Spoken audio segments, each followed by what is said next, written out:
YCP నేత ఫెర్ని నాని బందరుకే కాదు ఈ రాష్ట్రానికి పెద్ద పిచ్చోడు అని మంత్రి కొల్లు రవీంద్ర విమర్శించారు. గత కొన్ని రోజులుగా ఫెర్ని నాని చేస్తున్న వ్యాఖ్యలపై మచిలీపట్నంలో ఏర్పాటు చేసిన మీడియా సమావేశంలో మండిపడ్డారు. మనందరూ కూడా ఆలోచించాల్సినటువంటి సమయం. వీళ్ళు మతిస్థిమితం చెడిపోయి ఏదో ఒకటి బురద చల్లాలి, ఏదో ఒకటి చేయాలి, ఇలాంటి ఒక దుర్మార్గమైనటువంటి ఆలోచనలు ఉన్నటువంటి వ్యక్తులు. ఇంకోసారి చెప్తున్నా, నా కుటుంబ సభ్యుల గురించి మాట్లాడితే మటుకి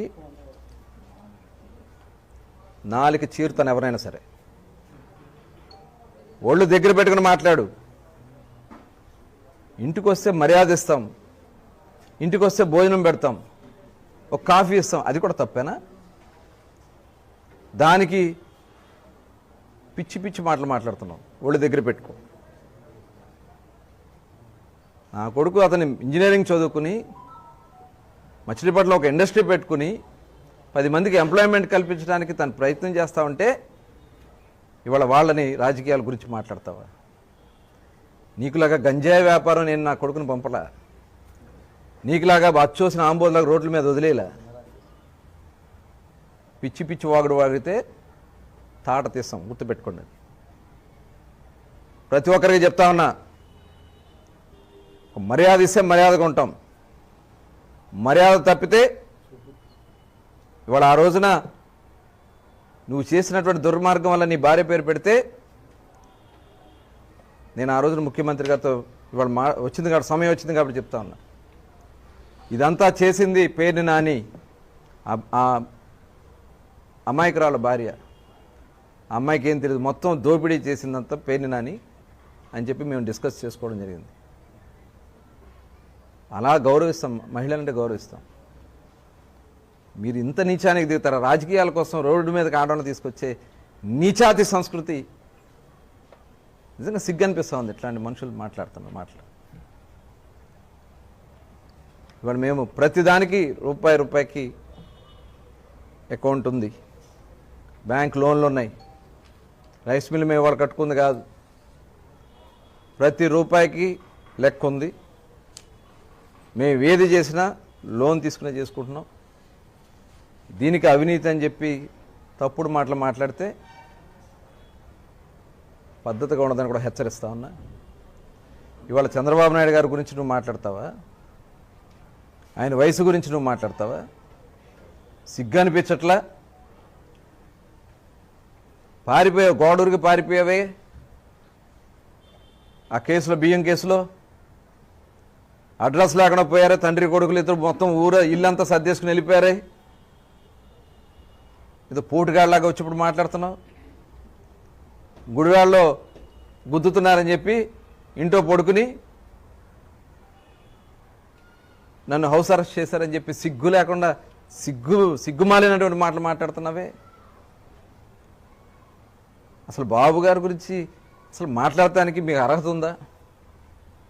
వయసు గురించి మాట్లాడుతూ ఉన్నావు. ఇవాళ 18 గంటలు కష్టపడతా ఉన్నారు. ఇవాళ ఈ వయసులో కూడా ఈ రాష్ట్రం కోసం కష్టపడతా ఉన్నారు. నీ బీపీ షుగర్లు వేసుకుని ముసుగుదాన్ని పడుకునే రకం నువ్వు, అది అందరికీ తెలుసు. ఇంటికి వస్తే సమస్యల కోసం వస్తే తలుపులు వేసుకుని గెళ్ళెట్టుకు పడుకున్న రోజులు పడిగాపులు పడ్డారా? అవన్నీ మాకు తెలీదా? బందర్లో ప్రజలకు తెలీదా? అందరికీ తెలుసు. ఇవాళ అచ్చోసిన ఆంబోతులాగా తయారయ్యి ఆ అమ్మాయి గురించి బీసీ కార్డు ఉపయోగించాలని చెప్పి ఏంటి నీచ సంస్కృతి?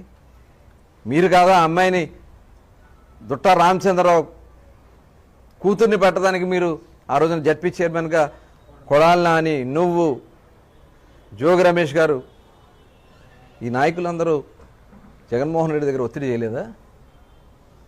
మిమ్మల్ని మీ మీద నమ్మకం లేక బందరు వచ్చినా ఓడగొడతారు, పెడనెల్లా ఓడగొడతారని చెప్పి గుడ్లవల్లేరులో పెట్టి గెలిపించి అమ్మాయికి జడ్పీ చైర్మన్ అయితే ఇవాళ మీ స్వయంగా నాకు వాళ్ళ మామగారే వచ్చి చెప్పారు.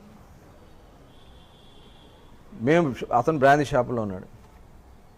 బందర్లో షాప్ వస్తే అతనికి షాప్ పెట్టుకుంటాక ఇబ్బంది పెడితే చాలా రకాలు, 3-4 చోట్ల పెడితే వాళ్ళకి పర్మిషన్ లేకుండా చేస్తే చివరికి తెలిసిన వ్యక్తిని పట్టుకుని ఎక్కడో ఒక షాప్ పెట్టుకుంటే అది కూడా నడవకుండా చేయడానికి ప్రయత్నం చేశారు.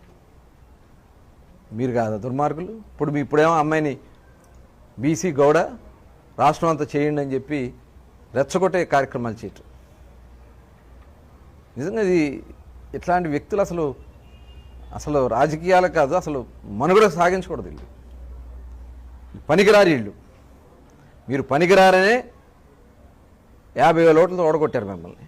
బందర్ నియోజకవర్గంలో 151 సీట్ల నుంచి 11 సీట్లకు దిగజార్చారు మిమ్మల్ని. ఇదే సంస్కృతి మీరు కొనసాగితే 0. YSR party care of 0. ఎందుకంటే ఏమీ ఉండదు.